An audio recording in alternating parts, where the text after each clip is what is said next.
So we're back in the studio, and the plate that we've grounded is lying here, and the ground is dry. And I'm now going to show you a very simple way of transferring your drawing onto the etching plate without disturbing the ground. The ground is quite fragile, and you don't want any marks on there that you are not in control of.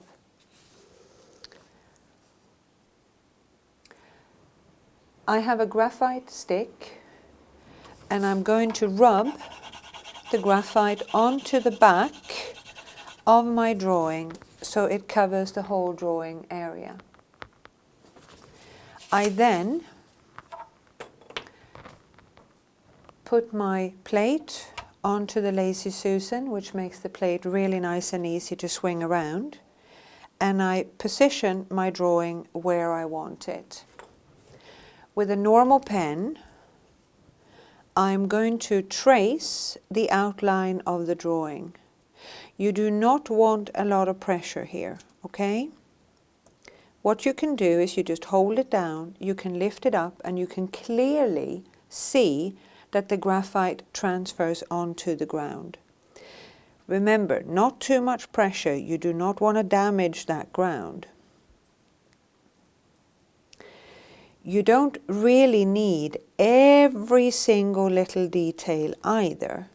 It's more than enough that you know what your outline is. And then you're going to draw with the etching tool, you're going to draw in the details. This is a super way because the graphite is not greasy. You don't want to use anything greasy to do this. You can always lift and see how far you got. See if you've missed out any lines. I take my drawing off, and you should be able to see clearly the drawing outlined in the graphite there. I've now put the drawing onto the copper plate, and you can clearly see the glint of the clean copper coming through. And that, of course, is where the acid is going to go in, and it's going to bite the copper, making my line for me.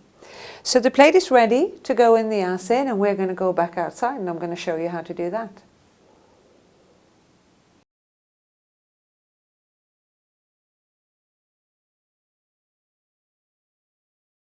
Okay, here we are back outside.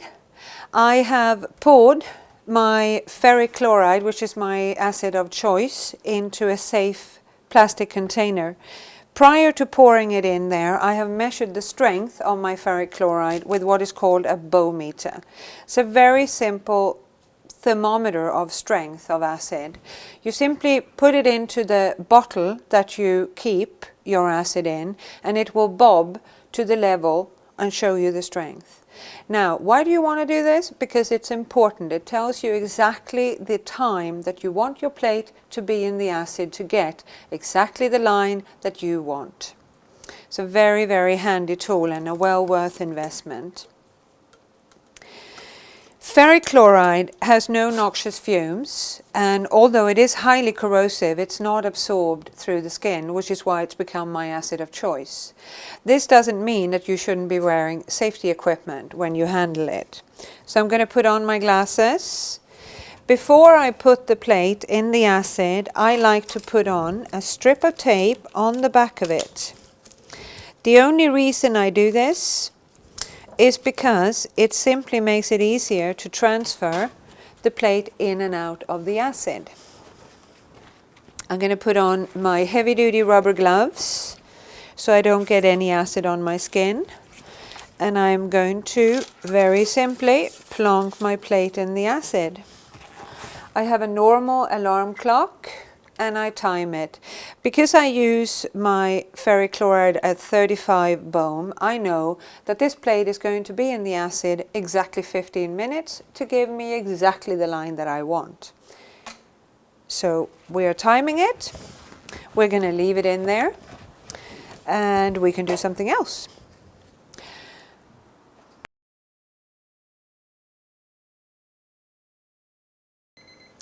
Okay, time is up. The 15 minutes have gone. I'm going to put my gloves on. I'm going to put my glasses on. I'm going to turn off the very annoying clock. And I'm going to take the plate out of the acid.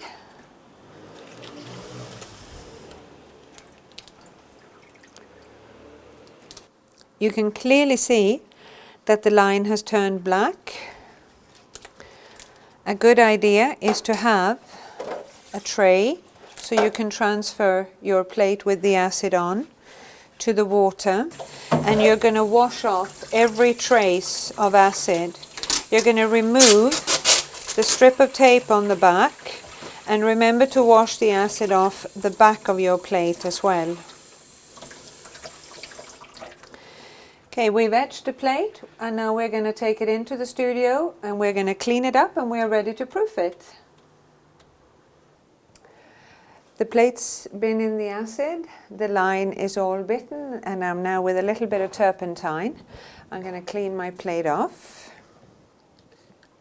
Don't be fooled by all my weird kind of fairy liquid bottles and stuff here. It's just a way of making it easier to get to.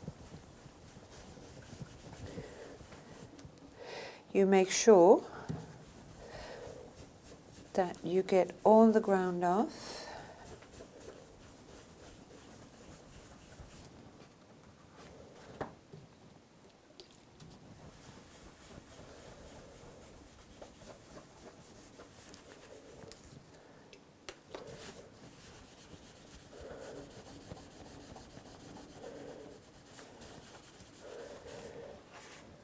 And also clean off your edges. Always remember that actually this is a metal edge, that you don't cut yourself. I make absolutely sure that my plate is completely clean, and I start looking around to see what I need to prepare to do the first proof. I need to have ink. I use Charbonnel etching inks. There's lots of brands, so have a look on the internet and see what suits your pocket. A recommendation would be that actually you get what you pay for. Rather 2 good quality colours than 8 cheapies. I use a scraper, which is simply, for me, a piece of lino, but you can also use a piece of hard cardboard or something like that. I make dabbers out of the old tarlatan or scrim cloth. Simply fold the tarlatan up into the middle, and with a little piece of tape, you tape it up and you have a dabber. The scrim cloth, which looks like this when it's all nice and clean, has a little bit of stiffening in it, so before you use it you need to soften it up a bit. Now scrim or tarlatan can be reused until it is so stiff that it goes to making dabbers.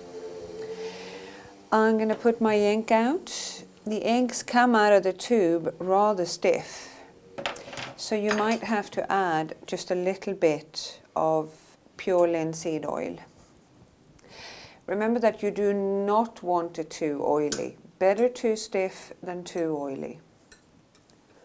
If it's too oily, you'll simply take it out of the line with the scrim cloth. I apply the ink to the plate with my scraper. And notice that I turn the plate around as I go along. Now there's no need to put on lashings of ink. Actually, you're just making life really messy for yourself.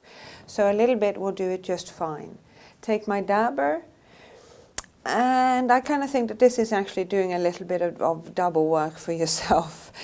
But I like to make sure that the ink is very even on the plate, because when I come to the scrim cloth, it is just so much easier to clean up. You'll find as you learn how to do this that you find your own way of doing it. Big blousy ball of scrim cloth, and I know it looks as if I'm kind of wiping my kitchen table, but I'm actually not doing that, because I'm letting the tarlatan do the job for me.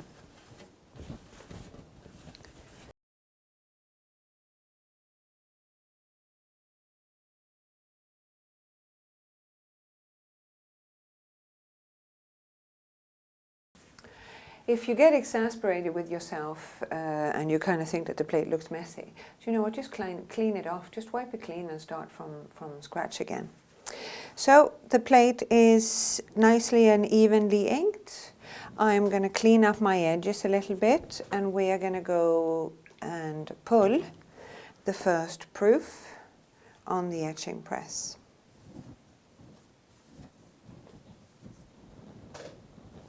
Want to come through with me?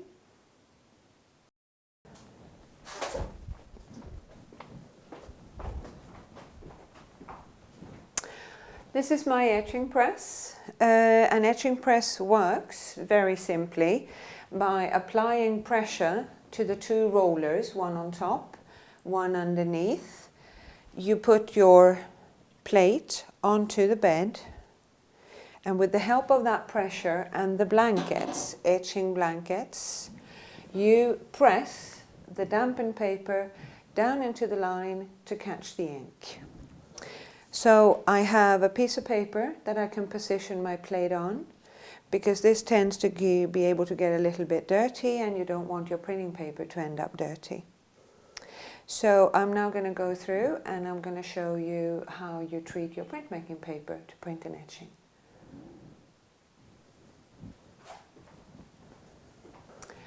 Printmaking paper comes in all kinds of qualities and all kinds of weights.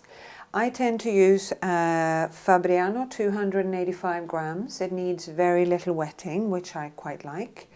On the internet you can find any amount of information about printmaking paper, and it's really a case of trial and error to find a paper that suits you and your work above all. I put the paper in my water bath to dampen it, to wet it. The paper needs to be wet so the blankets can press it into the etching line. I hang it up on a piece of PVC so the excess water can drip off. This is mostly because when you do quite a print run, your towels, I use towels to blot the paper, otherwise get soaking wet very quickly. My paper is nicely blotted off. You don't want any wet spots, and you certainly don't want an uneven surface. You want a nice, almost kind of dryish, nice damp paper. Okay, again, it's a little bit of trial and error for you to find out about this. And I'm going to go through to the press and put it on top of my plate.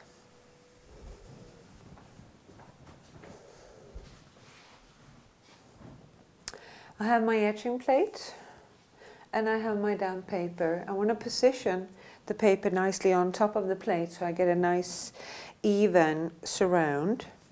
Hold on to the two sides and float it in on top.